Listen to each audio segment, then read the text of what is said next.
Gate ভেঙে নিয়ে চলে যায়, গেট ভেঙে আমাদেরকে লিবিয়ার পুলিশ ওরকম। জি জি, লিবিয়ার পুলিশ অনেক খাতারনাক ভাই, তাদের কাছে ভাই পিস্তল ছিল, ছোট বড় অনেক পিস্তল ছিল, তারা আসলে অনেক ভয়াবহ ভাই। কোন জেলে নিয়ে গেছে? এবং আমাদের গেম দেওয়ার পরে ভাই আমাদেরকে কত মানুষ যে নৌকা গেম দিয়েছে আমরা ছিলাম ভাই টোটাল 425 জন, মানে 500 জনের কাছাকাছি। 500 জনের কাছাকাছি ভাই, 425 জন। বোট অনেক বড় ছিল, কোনো সমস্যা নেই, বোট বড় ছিল। তো আমরা ভোটে ছিলাম ভাই 4 দিন প্লাস ভাই, 4 দিন প্লাস। আমি হিসাব করেছি একদম পাক্কা ভাই 101 ঘন্টা ভোটে ছিলাম, 101 ঘন্টা ভোটে তারপরে ছিলাম ভাই, রিসিভ তাহলে হয়েছে হিসাব আছে। পাক্কা 101 খাউন ঘন্টা দাউন ভাই, খাউন দাউন ভাই, ভোটে অফুরন্ত খাবার ছিল ভাই, কোনো আমাদের ভোটে সমস্যা ভাই ছিল খাউন না দাউন ভাই। ছিল না। আমাদের ভোটে, আপনার ভোট তো ভাই ছোট ছিল ভাই, কিন্তু আমাদের ভোট বড় ছিল এবং অফুরন্ত খাবার ছিল, খাবারের কোথাও কোনো ভাইটি আমার ইন্টারভিউ নিয়েছে, আমারও তো একটা ইউটিউব চ্যানেল আছে, সেই অনুযায়ী আমিও একটা মানে ভাইটির সম্বন্ধে ইন্টারভিউ, মানে লিবিয়া থেকে কিভাবে আসলো ইটালি এবং তার ভাইয়ের কমিশন হয়েছে নাকি বা ডকুমেন্টস পাইছে নাকি, সেই অনুযায়ী একটা ভিডিও বানাতে চাই। ভাইটি কি রাজি আছে নাকি সেটা যদি বলে। হ্যাঁ ভাই আমি রাজি আছি, আমার কোনো সমস্যা নাই ভাই, কারণ আমি যেভাবে আসছি সম্পূর্ণ বলবো, তাতে আমার কোনো সমস্যা নাই ভাই। ঠিক আছে ভাই, তাহলে ভিডিও শুরু করা যাক ভাই। তো আপনি কিভাবে আসছেন, মানে বাংলাদেশ থেকে ইটালি বা ইটালি থেকে কি কি কাজ করবেন বা ইটালি থেকে কোন দেশে যাবেন, আপনার শখ বা এগুলো সব ভিডিও এই ভিডিওর মাধ্যমে আজকে প্রকাশ করব। ওকে ঠিক আছে ভাই, সবই বলবো, কোনো সমস্যা নেই, আপনি ভিডিও শুরু করেন, দেখতে থাকুন, সমস্যা নেই, ভিডিও দেখতে থাকুন আপনারা। তো চলুন শুরু করি। তো ভাই আপনি বাংলাদেশ থেকে লিবিয়া থেকে ইটালিতে এসে কাজ করেন এবং আপনি কাজ করেন নাকি, ডকুমেন্টস হয়েছে নাকি, কমিশন হয়েছে নাকি, সেই সম্বন্ধে একটু বিস্তারিত দর্শকরা জানতে চেয়েছে, আপনি যদি বলতে পারেন তাহলে একটু হ্যাঁ অবশ্যই আমি বলবো, দর্শকদের উদ্দেশ্যে আমি বলবো, কোনো সমস্যা নেই।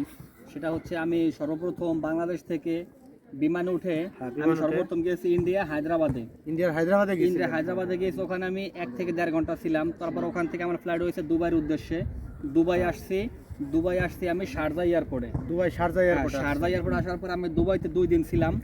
2 দিন থাকার পর ওখান থেকে আমার আবার ফ্লাইট হয়েছে লিবিয়ার উদ্দেশ্যে। তো লিবিয়ার উদ্দেশ্যে আমার ফ্লাইট হওয়ার পরে লিবিয়ার থেকে আমি আসলাম মিশরে, লিবিয়ার থেকে মিশরে আসলাম। পরে মিশরে আমার বিমানটা ল্যান্ড করেছিল এবং ওখানে আমার বিমানটা 20 থেকে 25 মিনিট বিমানে তেল ভরেছিল, যেটাকে আমরা ফুয়েল বলি, মানে ওই বিমানে যে তেলটা ভরা, ওই তেলটা বলেছে ফিউল, ওইটাই ভরেছে, কিন্তু কোনো যাত্রী নামে নাই, কোনো যাত্রী উঠেও নাই, শুধু ওই ফিউলটা ভরে বিমানটা ওখান থেকে আবার লিবিয়ার উদ্দেশ্যে রওনা দিয়েছে। তারপরে আমি লিবিয়া আসার পরে আমার এক আত্মীয় আছে, আমি সেই আত্মীয়র মাধ্যমে আসছিলাম।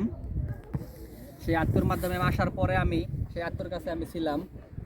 তো সেই আত্মীয়টা আমাকে অনেক ভালো সার্ভিস দিয়েছে এবং যেভাবে আমাকে বলেছে ঠিক সেভাবে আমাকে গেম দিয়েছে। তো এখানে কোনো সমস্যা, আমার তেমন কোনো সমস্যা হয়নি। তারপর যেটা হচ্ছে সেটা আমি আপনাদের বলবো, কোনো সমস্যা নেই, যেহেতু আপনি জানতে চেয়েছেন আমি অবশ্যই বলবো। কোনো সমস্যা মানে কীরকম, মানে আপনার আসতে কত খরচ হয়েছে এবং দুবাইতে কোনো সমস্যা হয়েছিল? আপনি দুবাইতে শারজা এয়ারপোর্টে, মানে দুবাইতে কোনো স্টে করাইছিল আপনাকে না? কোনো স্টে না, দুবাইতে আমার কোনো সমস্যা হয়নি এবং আমার কোথাও আসতে কোনো সমস্যা হয়নি। তো আমি লিবিয়া যখন আসলাম, ঠিক আছে, তখন ওখান থেকে আমি আসলাম আমার যে আত্মীয়টা তার কাছে আসলাম, সে আমাকে তার কাছে নিয়ে আসছে। নিয়ে আসার পরে সে আমাকে, আমাদের সকল যে লোকজন ছিলাম আমরা তাদেরকে গেম দেওয়ার চেষ্টা করেছে। তো গেম দেওয়ার মানে আপনার আত্মীয় ছিল বলে? জি জি, আমার আত্মীয় ছিল, আমি ভালো সার্ভিস পেয়েছি, আমার কোনো সমস্যা হয়নি। তারপরে খাবার দাবার কোনো সমস্যা নেই, একদম অনেক সুন্দর ভালো খাবার দাবার দিয়েছে। তারা আমাকে বলেছিল যে বাংলাদেশ থেকে তুমি যখন এয়ারপোর্টে ঢুকবা এবং ইতালি পর্যন্ত পৌঁছাবে, আল্লাহর রহমতে যদি আল্লাহ ভালোভাবে পৌঁছায় তো আলহামদুলিল্লাহ, তোমার কোনো খরচ এক্সট্রা আমরা নিব না, আমরা যে খরচটা তোমাকে বাজেট দিলাম ফাইনাল করে, শুধু এইটা, এর বাইরে কোনো খরচ হবে না এবং এর বাইরে আমাদের কোনো খরচ করা লাগেনি।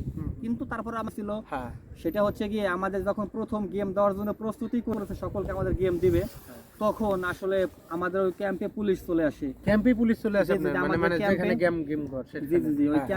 চলে আসে এবং অনেক পুলিশ ওখানে চলে আসে। আসার পর ওই গেট ভেঙে আমাদেরকে সকলকে ধরে থানায় নিয়ে যায়। গেট ভেঙে নিয়ে চলে যায়, গেট ভেঙে আমাদেরকে লিবিয়ার পুলিশ ওরকম। জি জি, লিবিয়ার পুলিশ অনেক খাতারনাক ভাই, তাদের কাছে ভাই পিস্তল ছিল, ছোট বড় অনেক পিস্তল ছিল, তারা আসলে অনেক ভয়াবহ ভাই। কোন জেলে নিয়ে গেছিল ভাই? তারা, এটা কোনো খামসাখাম জেল না, এটা আমাদের আমরা ছিলাম লিবিয়ার তুবরুকে, ওই লিবিয়ার তুবরুকে ছিলাম এবং ওই পাশে একটা থানা ছিল, ওই থানায় আমাদেরকে ধরে নিয়ে গেছে। আমাদেরকে ওই থানায় ধরে নিয়ে, ঠিক আছে, 2 দিন আটকে রেখেছে। তারপর আমার যে লোক, যে আত্মীয় আমাকে ছাড়িয়ে নিয়ে আসছে, ঠিক আছে, আমাকে বলতে মানে তার লোক ছিল, সম্পূর্ণ ছাড়িয়ে নিয়ে আসছে, কোনো সমস্যা হয়নি। না কোনো সমস্যা। তো থানায় নিয়ে গেছে 2 দিন, একটু খাওয়া দাওয়া, একটু টুকটাক কষ্ট হয়েছিল। তো ভাই জানেন তো সবাই যে এই পথে আসলে একটু কষ্ট হতেই পারে, এই পথে আসলে একটু কষ্ট হতেই পারে। তারপরে কি ভাই, তারপরে পরবর্তীতে আমাদের গেম দিল। আমাদের গেম দেওয়ার সময় আমাদের সম্পূর্ণ সাগর পাড়ে নিয়ে আসলো। সাগর পাড়ে আনার পরে আমরা 2 থেকে আড়াই ঘন্টা বসা ছিলাম। ওইখানে আমরা বসলাম, মানে সম্পূর্ণ অন্ধকার হয়ে গেল, লোকজন সব চলে গেছে যার যার নিজের কাজ, ওখানে কোনো লোকজন নেই, একদম ফাঁকা হয়ে গেছে।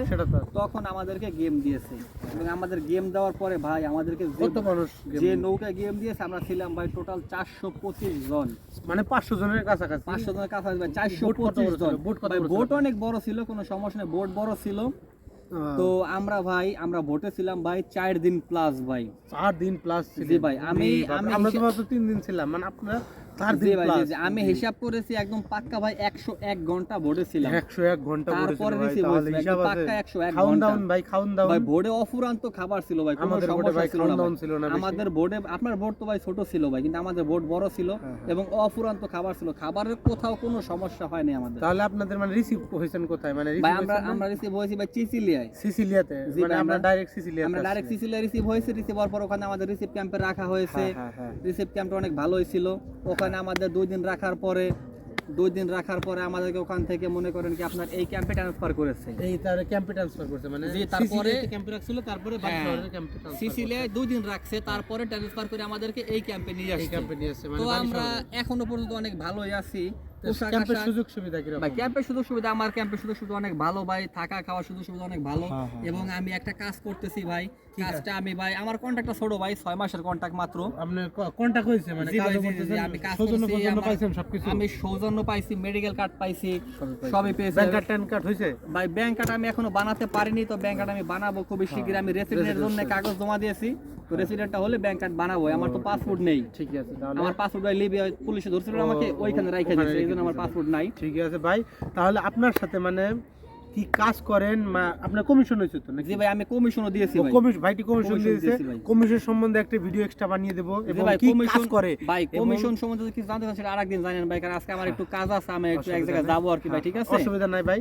তাহলে কাজ করেন কি এবং কমিশন সম্বন্ধে এবং কত বেতন পান, কিভাবে বিস্তারিত আমি অন্য একটা ভিডিওতে বলবো, অন্য একটা ভিডিওতে আমরা কভার করব। তো আজকের মতো খোদা হাফেজ। ওকে ওকে ভাই আমি চলি তাহলে আজকের মতো। ওকে ঠিক আছে, চাও ভাই চাও।